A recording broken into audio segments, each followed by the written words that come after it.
Well, greetings, people of the internet. Today we're going to have another day in the life of an IT guy, and you're coming along for the ride. We've got to go visit a client today and fix a nagging problem. Well, something that's really bothering me, so I thought I'd take you along for the ride. So here we go.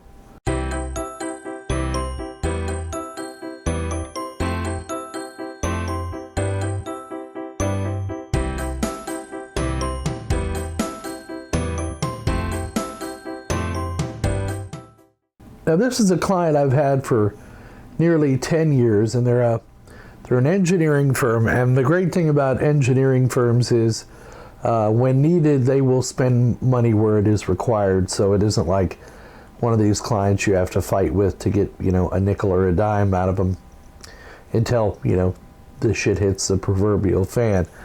So today, the nagging problem that we had is what we discovered was during the winter storm we had here last, what was it, March now, February? Yeah, around Valentine's Day, was that their battery backups were woefully inadequate to handle what we needed. Basically, they've got 3 or 4 engineers that work remotely, and that requires 3 or 4 machines to be dedicated to those engineers because they use CAD work, and that requires a video card. The problem is that the UPS I had on there was way undersized. It was made more to handle a blip, a brownout in the electricity, than it was to handle a blackout like we experienced. And the other problem is that if the power were to remain out for an extended period of time, which for me is about 5 minutes, I had no way to gracefully shut down these machines, which could cause data corruption, if they're not shut down properly. So I needed to find a solution to that problem, and we did. And that's what this video is all about. So why don't you come with me now? We'll go visit the client, and then we'll come back and we'll talk about what we did to rectify the issue. Okay, so y'all know this client. I've been here several times. Today we are tasked with we need to put a new UPS in. So we have this big honking UPS here down on the floor.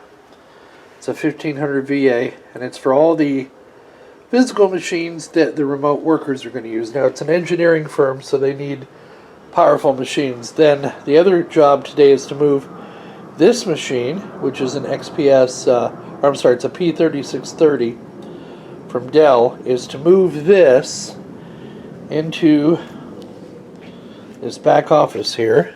So that unit is going to go back here onto this desk. It's going to go right here on this desk with hopefully these monitors, because they're a little bit larger. So we're going to get that moved today, and then the machine that was there is then going to go here in the server closet right here. So this is that unit right there. So I've already got 3 others down there, and you see they're running off that little bitty UPS right now, and that's just not going to cut it.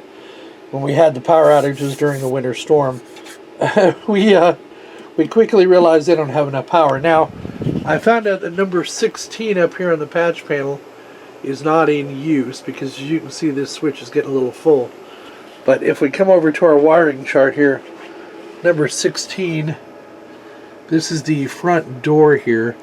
So number 16 is actually by this chair. It's not in use. 15 is, and that's for the computer at the front desk here, or number 02. So 15 will leave active, 16 will disconnect, and we'll just let the owner know that, hey, that one is no longer in there. So let me get everything. Here's the rack.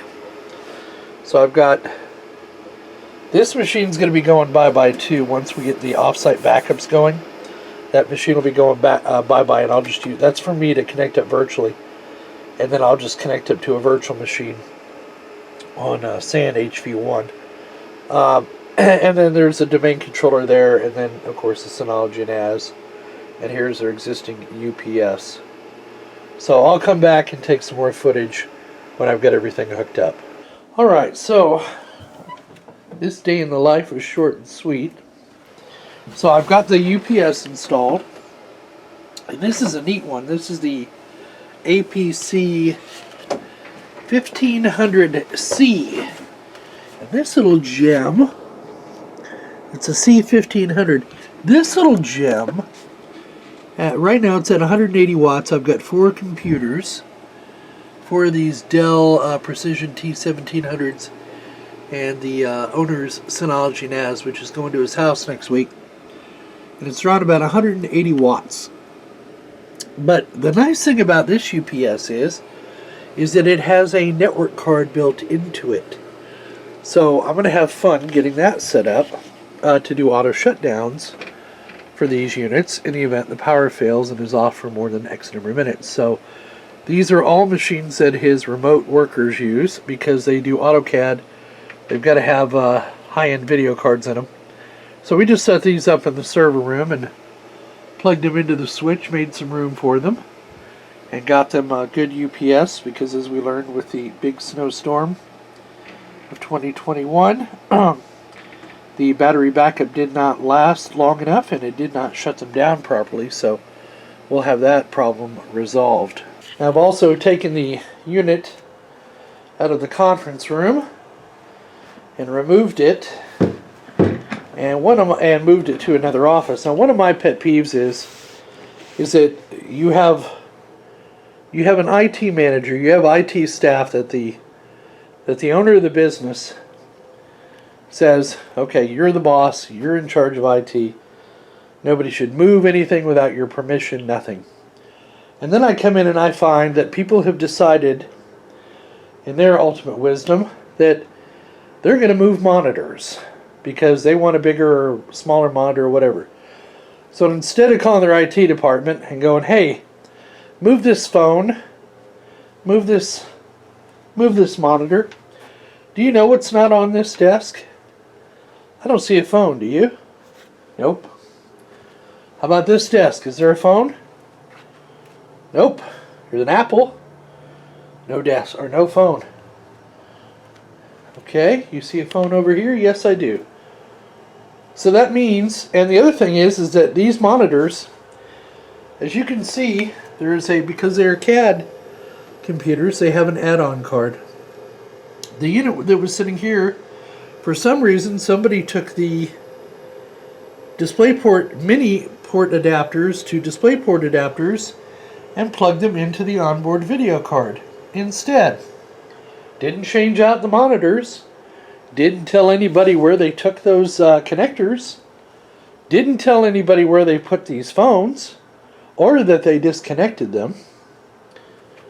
So when I went to disconnect that machine and hook it up down the hall here, I had to call the owner and say, hey, so here's the computer. I moved it into this office. I moved everything, the keyboard and the mouse, and I kept it together. And you know where I found that phone? I found that phone laying on the floor underneath all of that and a bunch of equipment. No power plugged into it. The little cradle, the handset was off. The little mount in the back that keeps the phone elevated was just laying there to the side. So I put everything back here where it belongs. And then you can see the pile. They just threw shit on the floor. Come on, guys. Really? And where's this person's phone? This person's phone, I'm going to leave it like this. I'm going to show the owner. It's not even plugged in. So how is this person possibly getting phone calls on the PBX system, right? And this is what they do. They take it upon themselves to move stuff around. They don't involve their IT department. And then when it breaks, they call me on the phone and they go, well, something happened. And I go, okay, well, where does this cable go? Where's that? Well, I don't have that cable. Well, my inventory shows you have that cable. I talked to the owner, and he says, Joe, you're my IT manager. He said, fix it. I'm in the job to keep the owner happy. So I'll lay down the boom come Monday and tell everybody they need to start following the policies and procedures, or they can, get written up. So most people behave. See, he's still got his phone. I wondered why I hadn't been getting any calls about phones not working. Look, his phone is plugged in. God love him. It's plugged in and it's set up. Now they moved this computer on their own. I authorized that.